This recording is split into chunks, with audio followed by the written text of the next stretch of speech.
Welcome to the Paige Trippin' Podcast. I'm Paige, the nervous system coach, neurodivergent mom of four, former educator, and author of Emotional Fire Drills.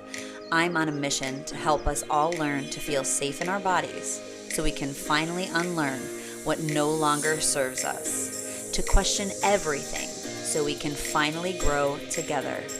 This is our safe place to unlearn, question, and get real AF about the journey to who we are underneath all that noise. It's okay to trip along the way, as long as we keep moving forward together. Let's trip.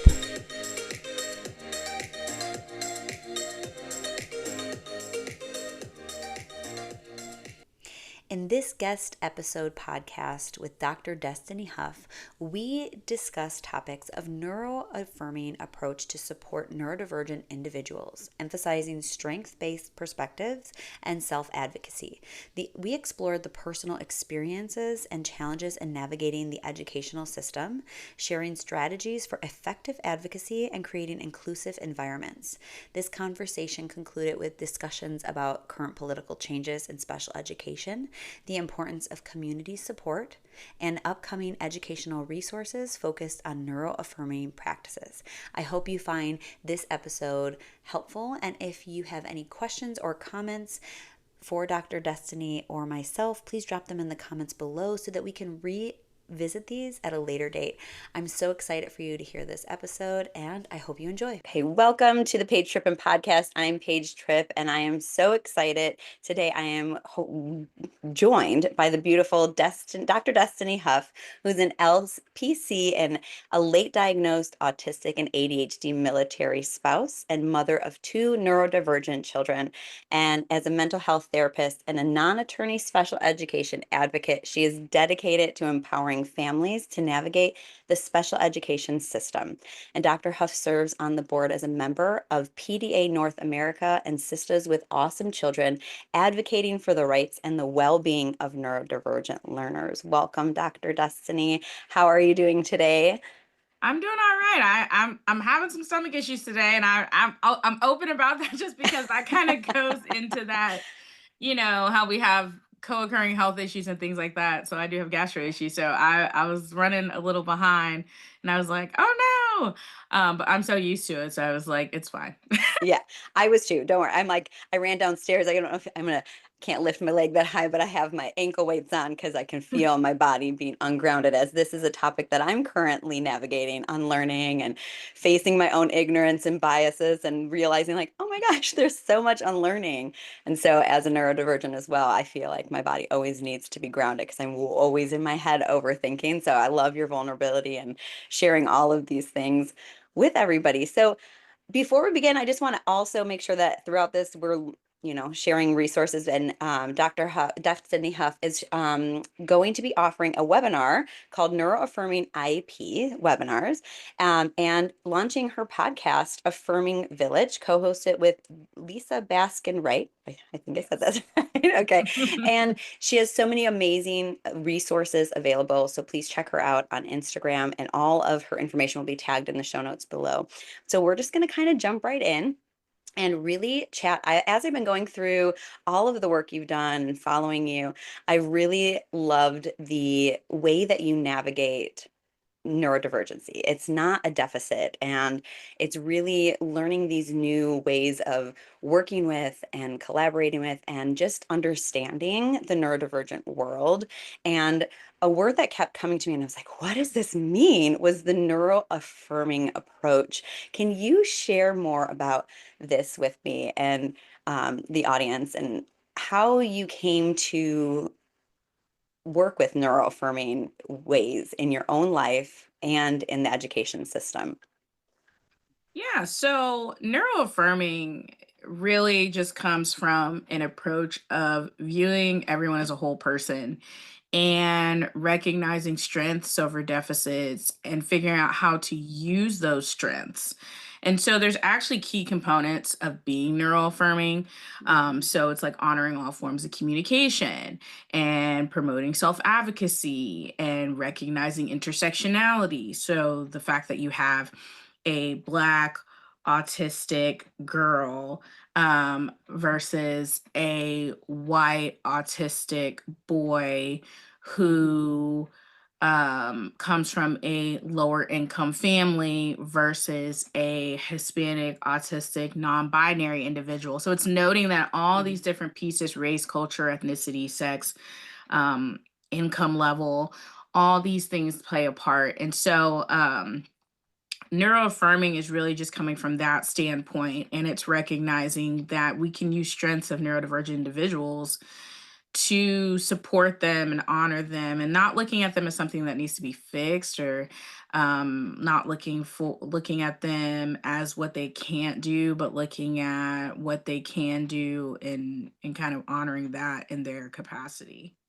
That is really beautiful. And I will say, I've gone my whole life not knowing I was a neurodivergent. And still, as an adult, I'm like, oh my gosh, what's wrong with me? How do I fit in? What do I have to do? Am I talking weird? I'm always asking and trying to blend in and figure out where I am not meeting the mark or how I'm not fitting in that neat little box. And it's taken a lot of unlearning. And even now, there's times when I'm doing things and I'm like, reassuring myself, I'm like, it's safe for me to do this. But learning that as a parent and a former educator and realizing how this system is not designed for this is something that really kind of caught me off guard as I became a mom because I was like, one, no one prepares you for any of motherhood like they should. Correct. But really, as I look at my life as a mom through an educator viewpoint and seeing a system where when I walked into the front door as my first paying job as an educator and they threw me into bilingual classroom and I'm not bilingual, it hit me, oh my gosh, I'm one on my own if I want to help Mhm. children. And two, the system is so flawed. I even told the principal to fire me because I was not I was not designed for this job and these children were going to suffer. And so I knew if I wanted to help them, I had to stay and I had to learn and I had to unlearn. And so with this, the question that I'm coming to is as you are working on bringing this neuro affirming approach rather than looking at the deficit, where do you see your biggest, as an advocate, your biggest unlearning part? Like as you entered into the state, what was the one thing that, I mean, sure, there's like a thousand, but like what was the one thing that kind of really propelled you forward into adopting this neuro affirming approach in a system that is not designed? They're really just like, you're different, you struggle. We're just gonna kind of like push you through. Right. Yeah, no, I think it goes back to, so I'm similar to you in that I didn't find out I was neurodivergent until I was in my 30s. And that was Right. after my oldest son's diagnosis. And I was like, hey, we're like the same person. And everyone in our family would say that. And so then I sought it out. And so I think how I came across it in the approach was I've always worked with children. So I'm not an educator, but a mental health professional. And I've worked in the early childhood, elementary, middle, and high school setting as a mental health professional. So my background is working with children as a mental health professional. And I always just remember certain approaches didn't really sit right with me. Yeah. And I say that, and I always point out too in any of my posts and everything, I do not bash any approach because I know that there are reasons why parents seek out certain approaches. Um, but I just knew certain things didn't seem right or fit right or made me uncomfortable. I didn't know what it Mhm. was. I didn't know what that meant. And then actually going back to, excuse me, the first question you had asked about who kind of introduced me to that or how I came across it was Lisa Baskin Wright and K. Braun Johnson. So K. Braun Johnson wrote this amazing article on like the pillars of neuroaffirming approach. And I was able to come across that and come across her during the Autism in Black conference that we both presented at a few years ago. And those pillars, which I was talking about, like the self advocacy and honoring all communication, intersectionality, really stuck Yeah. with me. And then being a non attorney advocate, I came across Lisa Baskin Wright because we were both in a community together. And I noticed that she was mentioning a different approach I'd never seen for Yeah. advocacy, and that was the neuroaffirming approach. Okay. And just looking at it and, things that had made me uncomfortable, like, hand over hand or, compliance. I never understood a compliance approach. Mhm. Um, Even growing up, I was the type of person that would say something about it and not always loudly until I was an adult because, I think we come from the same generation where it was just Yeah, like, we could be seen and heard, but like you can't be too loud, don't be disrespectful. Like, so it wasn't like, I always exactly. say my parents' generation was like, don't be seen but don't be heard. But we Mhm. were the generation like we could say something, but it was Yeah, like be mindful. exactly. And so I just certain things didn't sit right with me. And I always thought part of that was just my upbringing, is my parents had me and my sister young. Um, and so I would say I grew up with my mom and dad. Yeah, And so they were a lot more open than my friends' parents per se, because they were a lot older than my friends. My friends' parents were a lot older.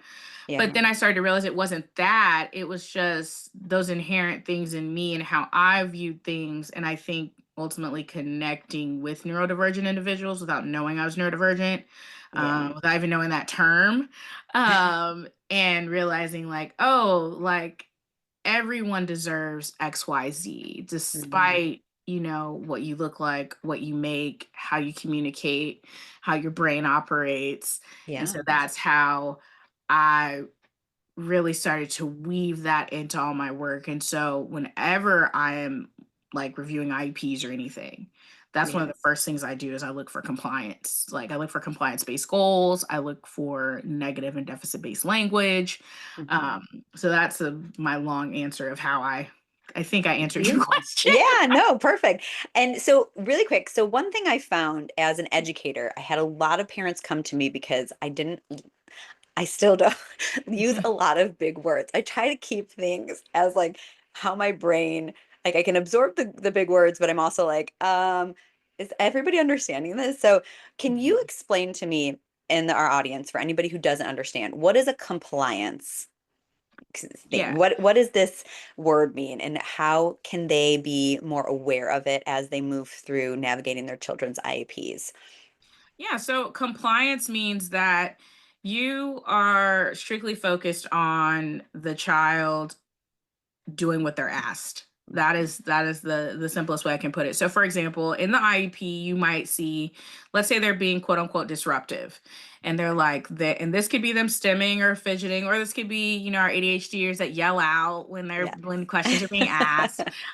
So they're being disruptive and I need them to stop being disruptive. And so a compliance-based goal you might see is that the learner will not talk out of turn, Mhm. 4 out of 5 instances, 80% of the time, and they're Yes. essentially focused on them not talking out. And the Right. issue with that compliance piece of them just following through is you're not figuring out why they're talking out and you're not Mhm. considering what they need to not talk out. In the sense of, maybe they're talking out because they are overstimulated. Maybe they're talking out because they need something to keep their hands busy or something to keep them busy so they don't blurt out. Maybe they need movement to not talk out. And maybe they just talk out and you just have to give them an alternative to, to that, or figure out how to navigate around it so it's not disruptive. But Yeah. yeah, compliance just means you're wanting them to do what you want them to do. So I'll see a lot of goals like the learner will not run out the classroom or they'll have Yeah. 0 instances of running out of the classroom. Hmm. What that doesn't do, which is what the neuroaffirming approach does, is says, why are they running out the classroom? Are they Yeah. trying to get to something? Are they trying to avoid something? Do they need something to not run out the classroom? Are Yeah. they scared? So that's what those different approaches look like. That's beautiful. I love that. And as you're speaking, I instantly hear my daughter, because I have twin 5-year-olds. One is very good at following and being compliant, and the other one is very like, I can't sit still. I can't stop talking. And she comes out every day, and you could see her, and she just comes in. She's like, I didn't get a sticker. And I'm like, why not? And she was like, I didn't sit still and be quiet. I was like, well, you know what?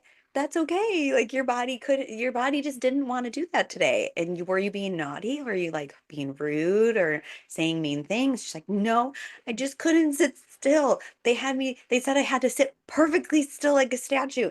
And my body just said no. And I was like, oh, I hate this. So I was like, I'll give you a sticker when we go home because Right? you Yeah. trusted your body. And that's a good thing. Like it's such a sad thing as a parent to watch Mhm. your child not being rewarded for being who they are, and Right. also helping her be like, wow, you sat really nicely, you weren't flailing your hands, you didn't put anyone in danger today, good job, like, and still include that in there as she's growing. And such young ages they learn, as I don't know if you've researched some of the things I do, but I work with like myself, my neurodivergent mind, and how to calm my nervous system and challenge my own beliefs so that I can advocate for myself and like show up in a world world where I don't feel like I always fit in. And so I really tell her just like, how can you calm your body so that you can feel proud of yourself? What are you proud of yourself? Like always asking that. And so it's really important. Like I love that you've explained compliance because as I'm thinking about my own children's IEPs, I'm like, wow, I'm realizing now how many of those goals, like they have refused to give us a lot of IEPs. So we're doing more 504 plans because I'm like, they need some supports and accommodations here or some, just anything to support them on this journey because they Mhm. are very high functioning, but also very, they mask a lot. And so Mhm. it's just really interesting to see in my head. I'm like, I have to go back and reread those and see how much of that is very compliance based because I feel like a lot of it is. So thank you for that. And so as we move forward, I just like the thing that I really want to ask is how do you help parents who are struggling to navigate IEPs and the educators? Because as I've navigated my own IEPs and 504s with my kids, it has taken me 12 years to actually get support from the system because my child is so high masking that nobody really wanted to listen to me. And so as an educator as well, I walked into that meeting, the first one, and I just cried. And I was like so excited that someone was listening, but also then realized they weren't actually listening and they weren't really helping me figure out how do I help my child not come home and have these meltdowns after school and like it's ruining our home life. And they just were like, this is what we can offer. And it just felt like I got help, but did I really get help? So, how do you come into an IEP meeting with a parent, and what does that look like specifically for somebody? And why is it so important for them to reach out for an advocate to help them as they're navigating this world of IEPs? Yeah, so I always start with so I do a free 20-minute consultation and I kind of get a gist of I start with what are my parents like top three concerns. Okay. And sometimes we get into that consultation and we realize that those are not their top three concerns. Sometimes we get into that consultation and realize that there are bigger concerns. Yeah. But either way, I always start with documentation. I always say Okay. I like to be upfront. I don't want my time wasted.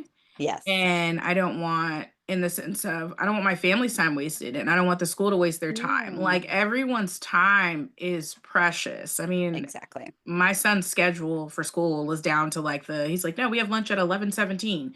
And so any educator is like, yes, that is how our schedule is. Yeah.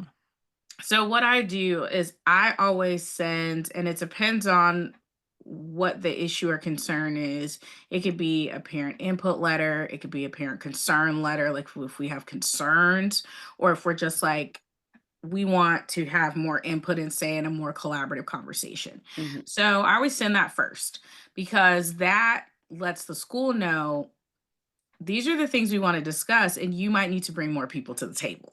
Yeah. And sometimes that's because I've had parents come to me say, like, we got in a meeting, we talked about this, and then they were like, oh, well, that's above my pay grade. Like, I can't make that decision. So I want the Yeah. person who can make that decision to come to the table. Yeah. Um, so that's the first thing I It's do. so wild to me. Like, what? And then we get in the meeting. And I always say I am very collaborative. And I was having this conversation with an attorney the other day, and she's like, I'll let you have it. Because I said, I said advocates are brought to build the bridge and facilitate Mhm. the conversations, the collaboration. I said attorneys are Yeah, brought to burn them. And that's my opinion in the sense of like usually once you bring in an attorney, it's like there are serious violations and things occurring that needs to be addressed, and there's kind of no way of just conversating to yep, rectify the situation. yeah, Um, and so I think a lot of the teams when I come in, I think they're often surprised because they're expecting like me to come in and be like, you didn't do this, you didn't do that, you didn't, and I'm like, exactly. that is not, and I think that comes from me being a parent Yeah, too. I'm like, that's not going to get my families what they need. We need correct. to have a conversation to see if you are fighting what they're requesting because of your system and beliefs. And Mhm. by that, I mean the district and what Mhm. they're saying we do and don't do, which is Exactly. not always legal. Or if you genuinely don't see it. And so I do have a lot of families on my caseload who have very high masking learners, who have PDA learners. So Mhm. PDA is a pervasive drive for autonomy. Um, and pathological demand avoidance, depending on which way you look at it. One is a Yeah. more neuroaffirming term, and the other one is that the clinical term for diagnoses out Okay. of the United States. So if you're out of the Yeah. United States, if you're in the United States, they can put PDA traits, but it's not diagnosable in that regard. So I have a lot of those learners on my caseload of families I support. And so what we're often doing is helping the team realize that those meltdowns at home are data. Mhm. Those inability to do homework because they are so distressed from the day is data. The inability to get into the school building or arriving late is data. Yeah. And so helping them see that if they adjust the supports and adjust the IEP and adjust the accommodations for the 504, Mhm. then you can support this learner better in accessing their education. And that came for me personally as a parent. My son has a sleep disorder, an Okay. unspecified sleep disorder. And so we would see aggression as a result of that. Yeah. And we would see just an inability to have the capacity to get through a day because he Mm. was so tired. And so I started to document what was it like the night before? What was it like that morning getting ready for school? What was his school day like? What was it after? And I actually like presented that in a spreadsheet. That's amazing. And that was how I started that process of so I do that. I took that mindset to all of my families I advocate for. I love that. And it's really interesting. My sister has two daughters who have IEPs, both on different sides of the spectrum. One's very high needs, one's more, high achieving and very like just able to kind of fit in, as the school says. And she also has mentioned to me, because my ADHD comes in and I get very highly emotional, especially when I feel like I'm not being heard. And she's like, you cannot go in there like that. You have to bring data. And she is like bindered up. She is just so good at this. And I'm like, as you're talking, I'm like, it's right, because, so often, the educators there too, they really do. A lot of them want to help, but they're also, you know, in this system that is not great for people. And so there's that fight fear, as you said, you come in there, you're not, busting down the doors being like, you did this wrong. You're coming in here to, bridge the gap. And it's such a beautiful thing to see, because so often I mean, myself included, I've come in like, what is happening? Like, why this is happening at home? Why are you not looking at this? Like, why is there no bridge? Why is there like my child's home life and my child's school life? It's not separate. They're together. And so why are we only looking as if they're thriving in school, but then they're not at home? Like, that is a huge gap. And so I really love how you brought in data from your own home life, and you really, use that in your advocacy for people. And it's such a big thing for people to know that it's okay for you to have these emotions. And that's, if you're highly emotional like me, an advocate's probably going to help you, because Yes. we definitely have I mean, I think I've cried about too many times in this school over the past 3 years, like just fighting for it. So it's like sometimes I'm like, I don't think they're taking me serious, because I can't stop crying every time I go in. They're like, what is but going on? but you bring up like an important point. I tell people all the time, like I have professionals that are like management in their company hire Yeah. me for their child because they're just like, I don't have the capacity, I don't have the bandwidth to like Yeah. know the law and to cite these things and type these letters and do these things, Yeah. right? And then I have single mothers who are like, I'm just trying to make it day to day and Yeah. I just don't have the capacity, and if they say one more negative thing, I'm gonna come Yeah, across that exactly. table. And Exactly. It's so hard. Your and it's mama like bear comes out. I have school staff that hire me because they're like, Yeah. I've been playing this game for a year and they're just expecting me to understand. And now I'm getting what parents feel like because I'm like, this is my child. And Yeah. you're not listening or taking me seriously because you think because I'm school staff that I'll just go along with the status quo. And so, Exactly. but one of the things that is common through all those scenarios is capacity. It's Hmm. like when it's your child, and I tell everyone that I said I started out this journey with an advocate. Yeah. And she was like, you can be an advocate. And like That's she's the one amazing. who gave me that like push of like, and so first became an Yeah. advocate for my own child, and then I became an advocate for other people's children. And but that capacity is so important. I tell everyone, I'm like, Yeah. right now, I have the capacity to be my children's advocate, but that does not mean my children are in elementary school. Yeah. Many more years to go. And I was like, Exactly. I might not be able to have the capacity, as the years go Yeah. on. And so I'm like, that's okay to feel like you need someone to step in. I have some families like they step in and we like kind of put the team, the school team on notice, Yeah. and then they get it together and then they're like, okay, we're good. And I have some who are like, you're going to be with us until my child graduates. So just, Yeah.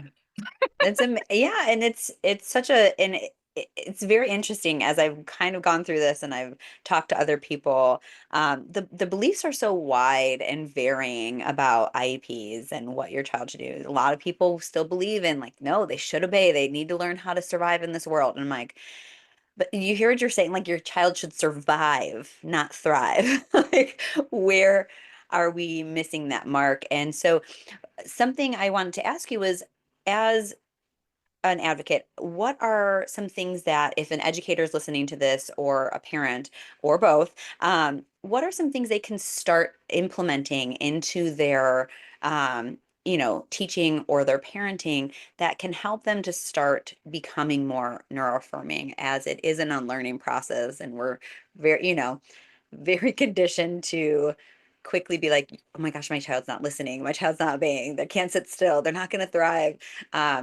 What's something that they can start doing that could be easy to implement that's not going to quickly throw them into a fight or flight scenario of their own, especially if they're neurodivergent and still unlearning their own biases about what it means to thrive in a world that was not designed for us?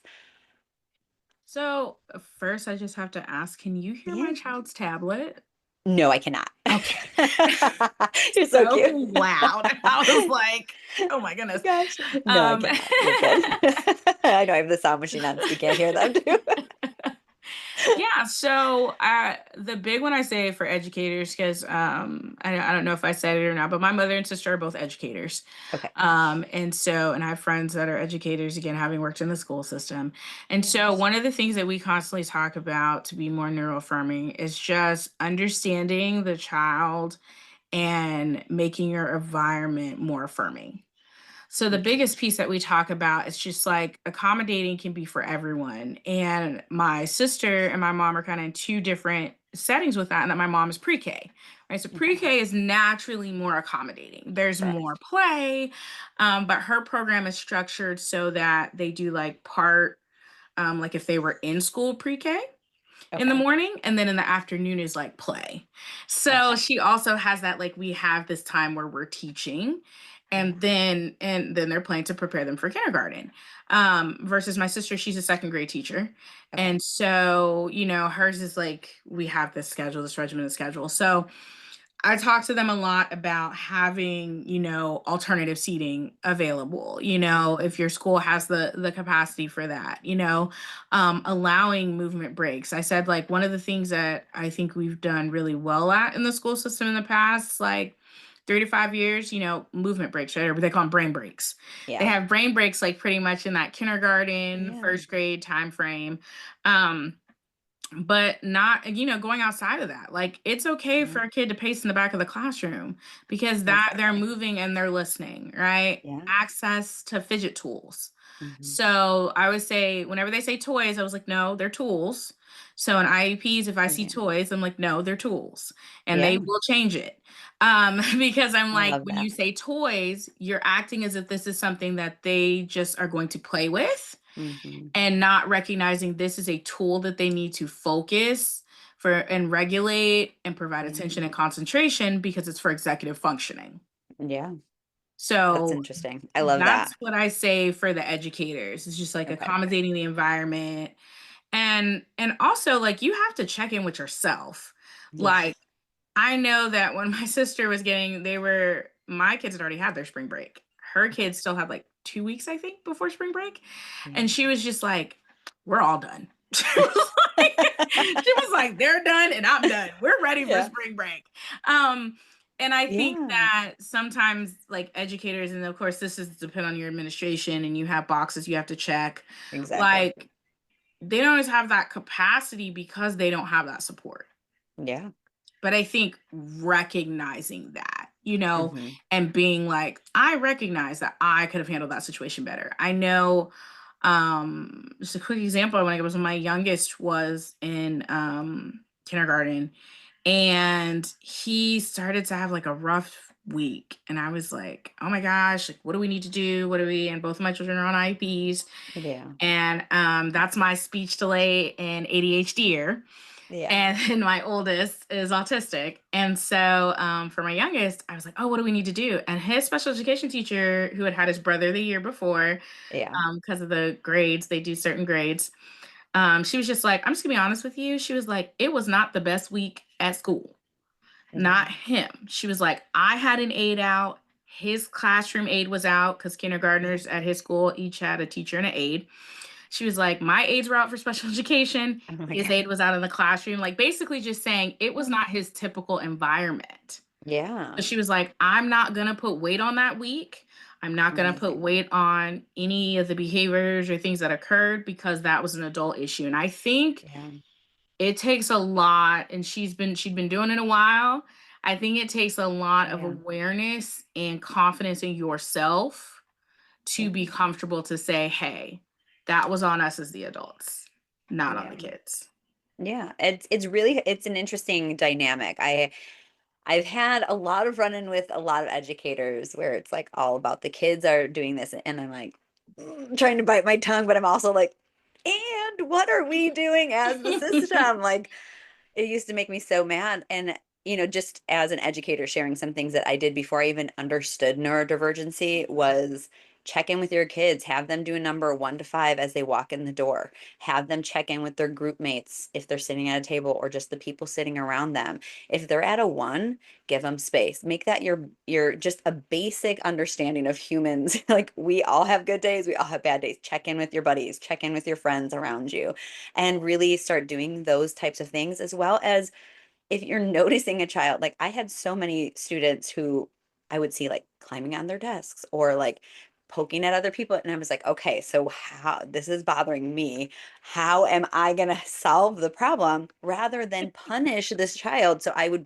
put desks in the back and have an extra table, be like, if you are feeling a need to move, silently get up as best you can and go to the back of the room. This is not a punishment. This is simply because if you need to stand, someone can't see the board in front of you. So this space Mhm. is movement. If you need to stand, wherever you need to go, as long as you're not blocking people or you're disturbing people's learning, we are good. Like, that's okay. And if you are, like, we would have these conversations after. And as I've learned as a parent, I'm like, Man, I'm so excited that I trusted myself because that was so helpful to those students. And I always used to say the bad students that the administration would get so mad at used to be my favorite. And I now I know why, because I'm like, I understood them on such a soul level. Like I was the But you troublemaker, talk but about something yeah. that's so important, and it's that, I found a lot of educators, my sister and I have had this conversation, a lot of educators are ADHD, Yes. and they get dopamine hits from the lack of monotony in their day, because you don't know, no matter how much you plan, what you're gonna walk into that day. Like, you could, Exactly. like, there was times when my sister was like, "Ooh, I was just not here for it today, and we had a great day." She was Yeah. like, like everyone just, she was like, "I was worried because I just was really exhausted today, and like I didn't have Exactly. the capacity to have like deal with any issues or anything." And Yeah.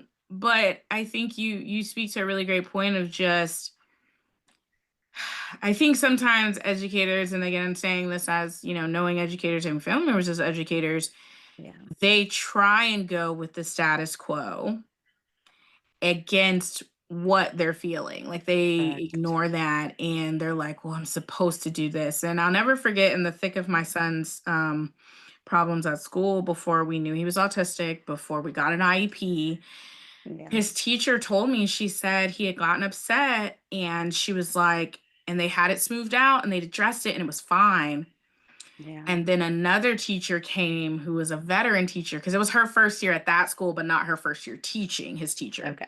But it was her first year at that school. And Yeah. she's like, so a veteran teacher came and like re-escalated the situation. And she's like, I was so frustrated because I was just like, what are you doing? Like, you don't know him.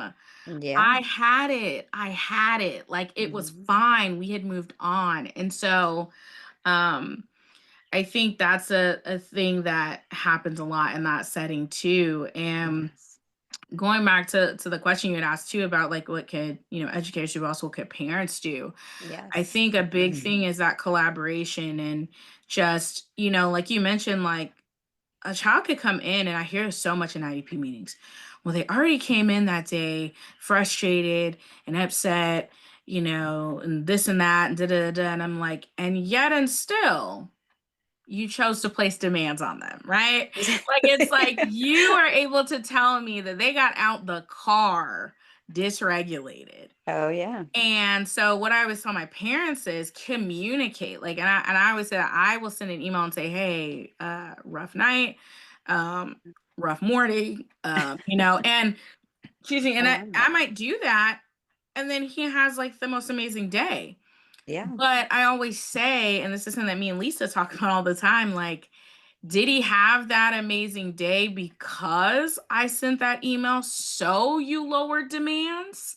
So you were more flexible? So Yeah. you did more accommodating?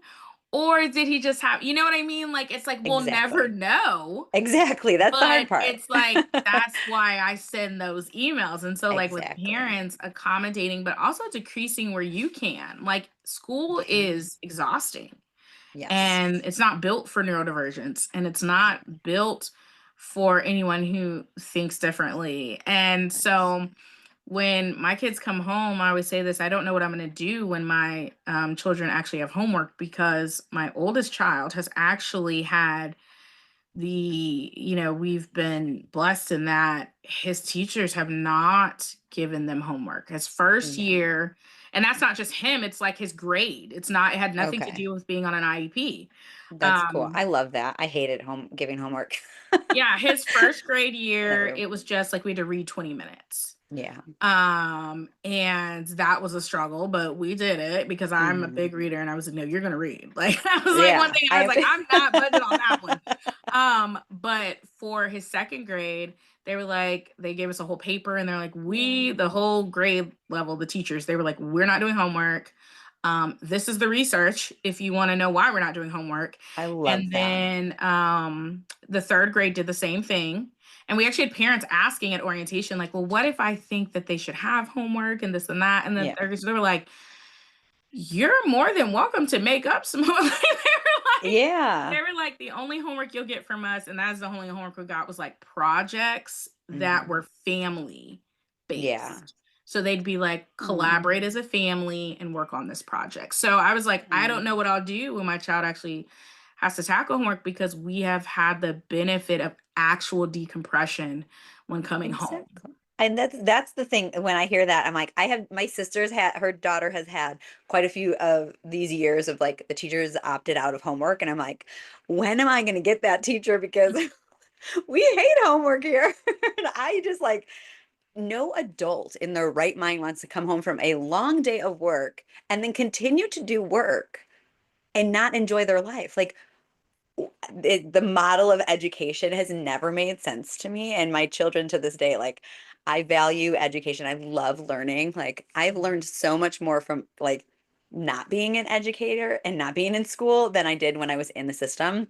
And so I keep telling them, like, follow your passions. If you have a question, challenge it, think about it, don't just go with it. Like go and run and read and learn. And it's really interesting to me that our system is still has not really been reformed in so many years. And with all the education and the knowledge that we hold now, it blows my mind. And I created like my own workbook for myself called Emotional Fire Drills that my goal is hopefully to bring it to schools because that's my background Mm. is in curriculum and instruction and with my Okay. ESL endorsement. So I'm really like, I got to get that. We teach kids how to escape external dangers or problems, but we don't teach them how to navigate their own inner world. And we're constantly telling them to go outside of themselves through the system, through even IEPs. It's like, just comply. Don't listen to your body. Do what we tell you, and you're going to have a great life. But I found through my own fighting against my own children, not knowing what was happening, I was like, you have to listen.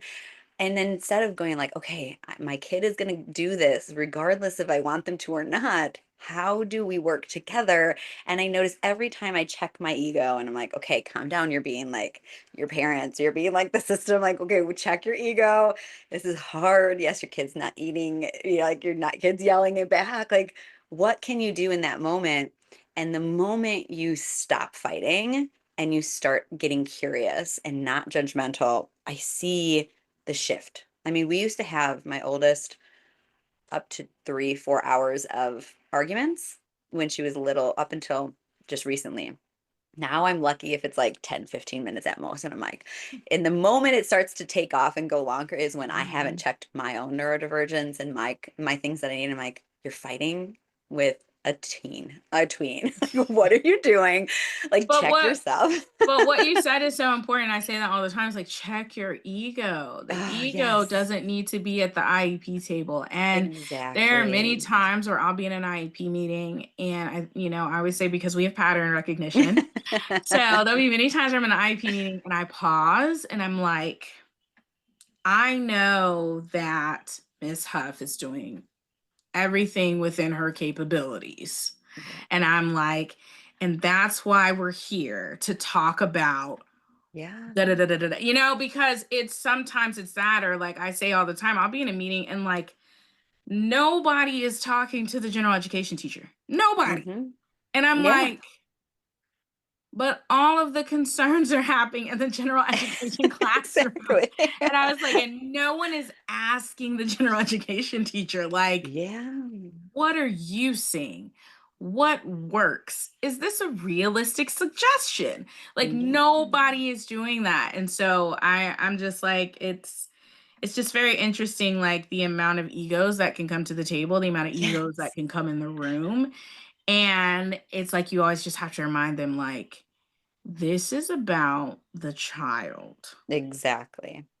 And Yeah. once we can back it up to that, then we start getting on the right path of Yeah. like adjusting it. And when I say that, people get it misconstrued. They're like, well, it's also about the other children. And it's also about my safety, if there's any safety concerns and things like that. And I'm like, exactly. Exactly. You have to know why the Yes. child is doing the things that they're Mhm. doing. Is it the environment? Is it the lack of support? Is it the lack of understanding? Is it the lack of validation? Are there others Yes. causing what is occurring? When you know that, then everything else can be addressed. Yeah, and that's where the education piece for ourselves and the system as a whole comes in, because there's so many times where we hear that. It's like, well, what about my child? Or what about the other children? Or what about, you're like, yes, and we are including them. That's why we are getting curious, because we want to solve the problem. Not that we want to turn a blind eye and say, let anybody do whatever they want to do. It's how do we allow everyone to thrive while being themselves, while not compromising someone's right to be themselves, to just simply exist in a world that was not designed for them. It doesn't mean that your child is any less important. It just simply means that this child needs the supports they need that is not designed in the system. And it's like, once you get that in your head, and before you do any conversation, keep that in your mind, because it's so important to just remember that this is important for everybody. And that is a valid point. And there are people who still need different accommodations and support that might not make sense to you, but it's important for them to thrive so that your children can also thrive in an environment that wasn't designed for these neurodivergent children. So that was, I love how you stated that. It was really, it's so important, that ego, and it's just, oh, I love it. So quick question. When it comes to everything that I don't want to get too political, because I know we can go on for days, but with everything being as it is in our Mhm. political system right now, and the cuts and the funding and all these things, how are you seeing that impact families already, with IEPs and in the educational system? And what is your hope for how you're going to navigate that moving forward with people, this coming school year? Yeah, so it burns me up. Not And not all the feelings landscape. I are mean, the welcome here. landscape, I want to say yes. that, Yeah, because the that's landscape, what we're yes. doing here. But it burns me up when people say like there's no impact. Like there's no impact. And Mhm. I'm like, there is. I've already had several families, not families that I work with, but that follow me Yeah. on social media, who are like, yeah, they just told us, and this was happening back in it's the March, April timeframe. They're like, yeah, they already told us like special ed pre-K will not be in our district next year. So I'm seeing a lot of early childhood impact. So a lot of so even though my children are in elementary school, I do support families from pre-K to seniors. Okay. And so I have had a lot of people commenting and saying like they already told us our sped pre-K is not going to be in our district. They already told us that they are consolidating sped pre-Ks. They already told us that they are moving around classrooms. So I'm located in Georgia. Okay. In Georgia, we have what's called ASD classrooms. Okay. The ASD classrooms do not always have ASD, right? So ASD stands for autism spectrum disorder. Mhm. And they, as if you're neuroaffirming, you just call it autism or autism spectrum. You take out the disorder Yeah. part. But that is the DSM version for when the diagnosis comes. And Yeah. so the classrooms don't always just have autistic children. They usually have your children that may have higher support needs, whether that's executive functioning or behavioral needs or sensory needs. And so we've seen a lot of those moving around. We've seen a Mhm. lot of consolidating of those. And so the current landscape has really impacted that. I would say people might say, and this is my opinion, that the landscapes, there's the big Bacara case for the 504 Mhm. and 504 protections, and the states were trying to change certain language and then they kind of backed down. But to me, what I've seen a lot with 504s is there's a lack of understanding about 504s. And so I have came across many schools where they're like, we don't have to do that because it's a 504, not an IEP, and they're wrong. Yeah. There's just a lack of understanding anyway. And so Mhm. that's why that situation concerned me because I was like, they Yeah. already don't know what they're supposed to do with the 100%. I'll say, 504. as an educator, I didn't even know. Like, they would hand me an IEP and I'd be like, I don't even know what to do right now. Like, do I read it? And then I'm like, I don't, Well, what do I that's do? yeah, and I hear that a lot. Like a lot of Yeah. my I know I have a lot of friends that are advocates that are former educators, and they were like, I was a special educator, so I knew. But there were like a lot of my peers who were general Mhm. education teachers had no idea No clue. like what to do with this document. And Mm-mm. so not to slide off on a tangent to get back to your question, like Yeah. the current political landscape, yeah, I'm seeing it Mhm. impact a lot of funding. I'm seeing it impact, a lot of hiring. So in Georgia, they have really pushed to find a way to, I know educators are getting a pay raise this upcoming school year. And they have really pushed to find ways to get more educators. So I will say in Mhm. Georgia, that's a positive thing that I've seen, a positive shift.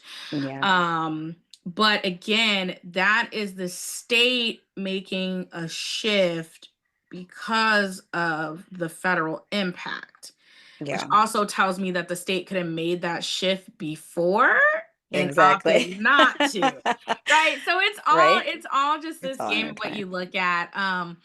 But a lot of my families that because I advocate in all 50 states, I Mhm. have some families that, they're very worried about the next school year because when we talk about funding and the political landscape, some states get more funding federally than others. Yeah, So a lot of the states where people are like, there's no impact, I don't see any impact, get the least federal funding.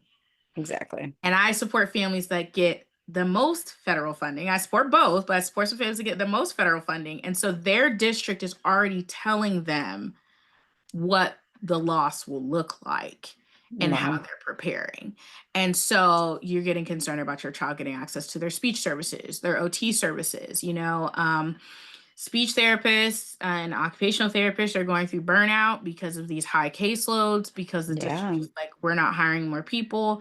So it's really just a numbers game, but I'm really seeing Okay. the impacts when it comes to services and what's available. And they're really pushing like privates and charters. And I always say, if you go to my page, you'll see I made a whole thing about what you need to consider when going to charters is that a lot of times private and charters that are set up for neurodivergent learners are set up for neurodivergent learners that are model neurodivergent learners. And what I mean by that is Mhm. they are what people think of when a disabled person is not dysregulated. Yeah. Yeah. Oh my goodness, so much. So what would your advice be for a parent who is navigating this on their own and seeing all the cuts? What would be a top advice that you would give them on moving forward this school year if they are receiving lots of funding cuts and they're not sure what to do? First of all, know what's happening in your state. Yeah. I follow an attorney that operates out of Georgia because again, I'm in Georgia, and she just posted something, and I was like, oh, I didn't know that was happening. And Mhm. it's something I can mention. They're looking at changing how they do homebound, and they're looking at extending the days. And so, like initially, it was like 10 days and 15 days, and they're looking at extending that the requirement, like they have to be out 15 days instead of 10 or out 20 days instead of 15 to meet certain requirements, which does not Yeah. benefit Yeah. learners that need intermittent homebound. And so I was Yeah. like, oh, I'll be posting about that. Um, Yeah. I'm excited to learn more about it too, because I'm like, that's the area I will say of my unlearning. I have to get more educated now that I've like gotten all of like, okay, what are all my biases? What are all the things that I've been conditioned to believe? Now, do I actually need to know moving forwards? And the education piece is huge, which it can be daunting, especially if you struggle with a lot of these bigger words or you struggle with just mhm, navigating the landscape of how we discuss and share knowledge of what your rights are, right? Like you read a mhm. document, you're like reading your rights, and you're like, I have to just literally scan this into something and have it figure it out for me because I'm like, I have no idea what the heck I just read. I read it 15 times, especially if we're a neurodivergent parent as well. And reading Mhm. long, dry text is like pulling my hair out. I've done IEP reviews, and excuse me, the family is just like, thank you for explaining that. And I've been in IEP Oh, meetings, and the school team has said something, and again, they are explaining it the best way they know how, like, exactly. and then I go behind them and explain it because I see my families are confused, and then they're like, Yes. thank you. I'm gonna write that down so that I can explain it that way Right? Because we're taught like so much, and I know you know as an educator, Yes. me being a mental health therapist, my husband being military, one of the same acronyms that do not mean the same thing. Correct. Yeah. And, you know, and Sometimes so I'll hear an he's acronym. I'm like, wow. yeah, like I'll I said Google something really to him quick. one time and he was like, I know that does not mean this. So what does that mean? It's a wild world when we're unlearning and learning all of these things, and you're in it and you really have to go quickly and learn it. Otherwise, you feel like you're like, I'm not helping my kid, I'm not helping myself or my students. And it's so it is a wild world that in order for you to find the help that you need, you have to fight, you have to like really go in guns blazing. And I love how your work is so important and it's so helpful to so many people. So last really big question is, what is one wish that you have for every parent of a neurodivergent child if they could hear from you right now? Anything that they can just internalize and truly take their next step forward on this journey of IEP worlds and neurodivergency. I wish that they find community and that their learner finds safety. Mm, Um, there's so many accounts out there. There's so many podcasts like yours, yeah, like there's that are providing that community from a standpoint of viewing neurodivergent learners as people yeah, who deserve to have a voice, who deserve to feel safe and comfortable. Um, and you don't have to get into, and I've had a lot of parents like this who've gotten into communities and they're like, it's so like, how do I fix my child? And I feel bad because I don't feel that way. Like, I want to know yeah. how to support my child. And I'm like, there is a community out there, I promise you, for everybody. Yes. And the internet has, no matter the flaws that we face with it, Right. technology and all that, I found so many people across the world. And I'm like, and now I have to find it where I live because every person that I've met in the neurodivergent world who has just been open to just accepting me as I am. And I'm like, oh my gosh, this is so refreshing. So don't give up, please. I love Mhm. that. Um, so before you leave, just can you share a little bit about your Neuroaffirming IEP's webinar and where they can sign up for this and when this is going to be and what they should be prepared for? Yeah, so my back to school neuroaffirming IEP webinar is on July 15th at 12 p.m. Eastern Standard Time. Okay. It's going to be 45 minutes of content and then 15 minutes for questions. You can sign up on Eventbrite. You can Okay. sign up via my website, www.destinyhuffconsulting.com, or you can head to the link in my bio on my Instagram, Destiny Huff underscore IEP underscore advocate. What I essentially did was kind of give you I'm gonna have slides that talk about a traditional IEP versus a neuroaffirming one, what to look Okay. for as far as strength-based and deficit-based language, Mm, as well as giving you an example of what a neuroaffirming present levels looks like and neuroaffirming goals look like. Um, and then just open the floor for any questions that you have about what that looks like, or a common question I get from educators is like, how do they put that into practice? yeah.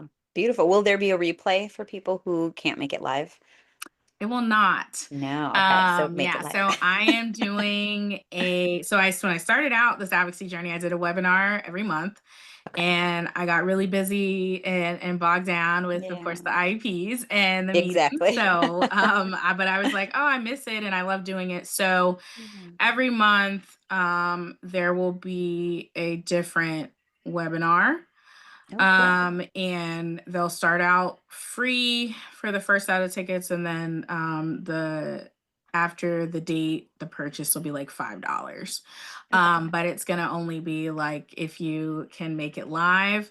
Now, I have my virtual neuroaffirming summit I do every year, and I do Okay. a part one and part two, and that'll be in September and March. And that's where I have speakers, and that you can purchase an all access pass to, and that'll be recorded. So Very cool. Okay. And they can find this all on your website and that's everything. correct. Okay. Perfect. Wonderful. Well, thank you so much for being here and for all the amazing work you do. I have so many more questions, so I might have to have you back on here again because I was like, we're going to go into so many tangents. We'll never get off this call. And I know you have your babies home with you, so I want to make sure you have time with them. But I really, really appreciate you and the work that you're doing. And it's such an inspiration for anybody who is just on this journey or just wants to be a part of this community and grow together, because that's the ultimate goal, is that we come together as a community. It's not separated, it's all one. And I'm just so honored to have you here today. And I thank you so much for being here. Yes, thank you for having me. Of course. Thank you so much for hanging out with me today on the Paige Trippin' podcast. I hope today's episode gave you a new perspective or a moment of, yes, I'm not alone in this. Remember, this journey of unlearning and feeling safe in your body isn't meant to be a solo trip. It's a process that requires support, guidance, and a safe community. If you're ready to move past just listening and actually start doing the deeper work of nervous system regulation, I'm here to help. My signature group coaching program, Emotional Fire Drills, is where we apply the tools we talk about here in a structured, supportive environment. We work together to help you build resilience and regulation skills you need to navigate life with more ease. If this sounds like the right next step for you, head to the link in my bio to learn more and see how we can start working together. I can't wait to connect with you next time. Remember, if you have topic suggestions, questions, or guests you'd like to have on the podcast, drop them in the comments or email me at pagetrippin1@gmail.com. And don't forget to follow the podcast, rate and review it to keep the podcast's mission growing. Thank you for unlearning and growing with me, and remember to keep tripping with intention. Until next time.